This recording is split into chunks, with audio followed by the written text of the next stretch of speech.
পৃথিবীতে গাছ না থাকলে আমরা ধ্বংস হয়ে যাব, এটা তো আমরা শুনেই থাকি। কিন্তু আপনি কি জানেন, পৃথিবীতে প্রথম যখন গাছের উদ্ভব হয়েছিল, অধিকাংশ প্রাণীই ধ্বংস হয়ে গেছিল তার জন্য। হ্যাঁ, গাছ আমাদের কাছে ব্লেসিং হলো, 400 কোটি বছর আগের প্রাণীদের কাছে কিন্তু অভিশাপ ছিল। Hi, this is Riti and I talk about plants.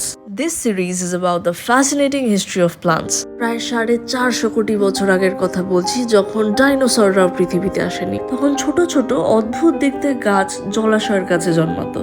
এখানে বলে রাখি, পৃথিবীতে ওই সময় কিন্তু মাটি ছিল না, পৃথিবীর উপরের সারফেস পাথুরে ছিল। অতএব মাটি থেকে নিউট্রিশন সংগ্রহ করার সিস্টেম তখনও শুরু হয়নি। গাছের বংশ যত ড্রাইল্যান্ডের দিকে এগোতে থাকে, পাথর থেকে নিউট্রিশন অ্যাবসর্ব করা ততটাই কঠিন হয়ে পড়ে। তাই ধীরে ধীরে গাছের রুটস পাথর ভাঙতে থাকে, আর পাথরে থাকা মিনারেলস থেকে নিউট্রিশন সংগ্রহ করতে থাকে।